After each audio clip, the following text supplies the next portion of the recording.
Guide film में रोजी के किरदार के लिए वहीदा रहमान डायरेक्टर की पहली पसंद नहीं थी, लेकिन प्रोड्यूसर और अभिनेता देवानंद ने पूरी ताकत लगा दी।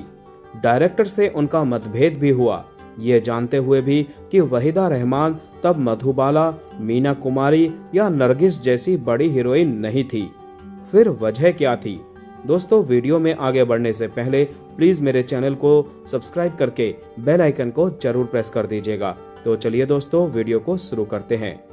अंग्रेजी के मशहूर लेखक R.K. नारायणन के उपन्यास द गाइड पर बनी फिल्म गाइड सन 1965 में रिलीज हुई थी।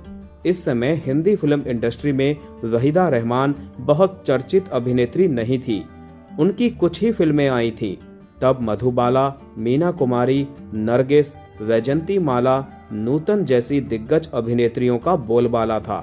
गाइड देवानंद की कितनी महत्वाकांक्षी फिल्म थी, इसका अंदाजा इसी बात से लगाया जा सकता है कि उन्होंने इसे इंडो अमेरिकन कोलैबोरेशन से हिंदी के साथ साथ अंग्रेजी में भी बनाई थी।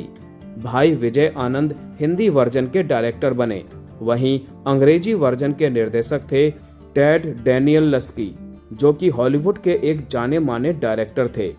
इतनी महत्वाकांक्षी फिल्म में देवानंद ने दिग्गज अभिनेत्रियों के बदले वहीदा रहमान को बतौर अभिनेत्री लिया, तो इसके पीछे बहुत बड़ा कारण था। इसके लिए उनको डायरेक्टर से भी जूझना पड़ा था, ये जानते हुए भी कि फिल्म में रोजी का किरदार सबसे अहम है। पूरी फिल्म की कहानी उसी के कंधे पर टिकी है। फिल्म की सफलता और असफलता की वजह अभिनेत्री बन सकती थी, लेकिन देवानंद इस मुद्दे पर पूरी तरह से बेपरवाह थे। उन्होंने पूरी जिद के साथ वहीदा रहमान को हीरोइन बनाया और जैसा चाहा फिल्म का बॉक्स ऑफिस पर वैसा ही नतीजा भी देखने को मिला। सालों साल तक दर्शकों के दिलों में भी इस फिल्म ने जगह बनाई। आगे चलकर गाइड हिंदी सिनेमा के इतिहास की 10 सबसे बेहतरीन यादगार फिल्मों में शुमार हुई।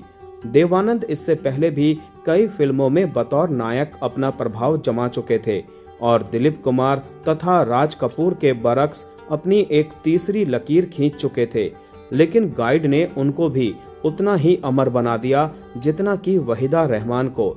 खुद वहीदा रहमान ने कई बार माना है कि गाइड उनके फिल्मी लाइफ की सबसे अहम फिल्म है।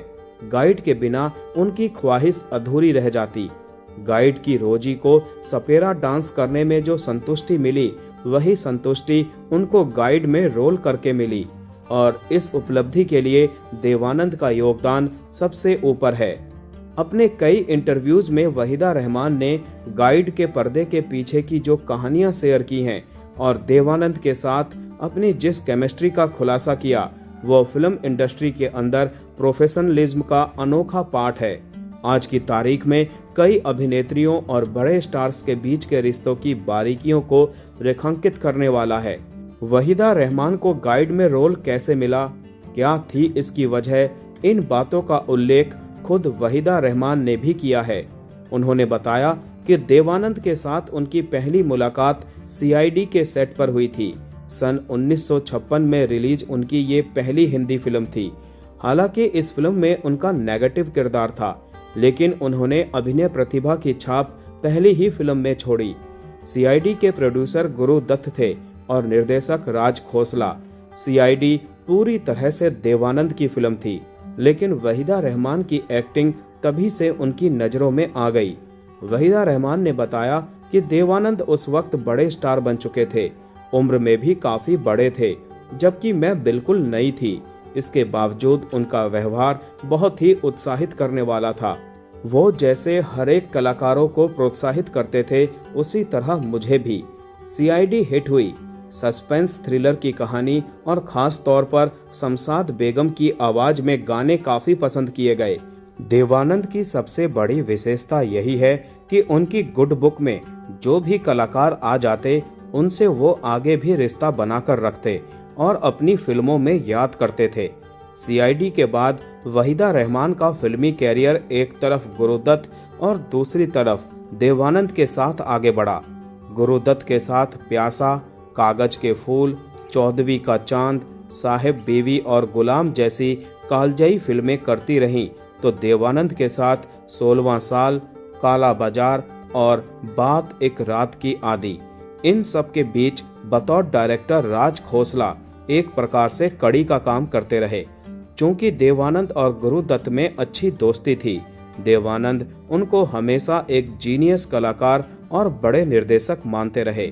गुरुदत्त की शख्सियत एक दिग्गज फिल्म मेकर के तौर पर आंकी जाती है। देवानंद को भली भांति पता था कि वहीदा रहमान की तैयारी गुरुदत्त और राज खोसला जैसे जीनियस की देखरेख में हो रही है, लिहाजा उनको भरोसा पुख्ता हो चुका था।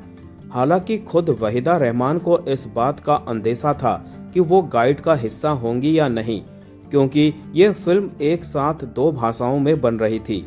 अंग्रेजी वर्जन के डायरेक्टर टेड वहीदा रहमान को रोजी के रोल में लेने के पक्ष में नहीं थे, लेकिन देवानंद अडिग रहे। वह इस बात पर दृढ़ रहे कि वहीदा ही गाइड की हीरोइन बनी रहेंगी। तब देवानंद ने कहा कि इस फिल्म का प्रोड्यूसर मैं हूँ, मेरे साथ वहीदा हीरोइन ही होंगी। इसके पीछे भी बड़ी वजह थी। देवानंद ने कहा कि वहीदा के साथ हमारी बेहतर अंडरस्टैंडिंग है। गाइड एक रिस्की फिल्म है, इसमें अंडरस्टैंडिंग वाले कलाकारों का काम करना ज्यादा जरूरी है। हम पहले भी साथ साथ काम कर चुके हैं, हम एक दूसरे को भली भांति समझते हैं। हमने उनको गुरुदत्त की फिल्मों में बहुत ही उम्दा अभिनय करते हुए देखा है। रोजी के किरदार के साथ वही न्याय कर सकती हैं। इस प्रकार वहीदा ही गाइड की हीरोइन के तौर पर फाइनल की गई। इसके बाद फिल्म ने कैसा इतिहास रचा, ये हम सबके सामने है। गाइड में रोजी का रोल बहुत ही जटिल और चुनौतीपूर्ण था। बाद में देवानंद के साथ वहीदा रहमान की प्रेम पुजारी जैसी कुछ और फिल्में आईं, जिसने भी कामयाबी का शिखर छुआ। गाइड कहानी, स्क्रिप्ट, संवाद, अभिनय, गीत संगीत, निर्देशन आदि सभी मोर्चे पर अविस्मरणीय फिल्म बन गई थी।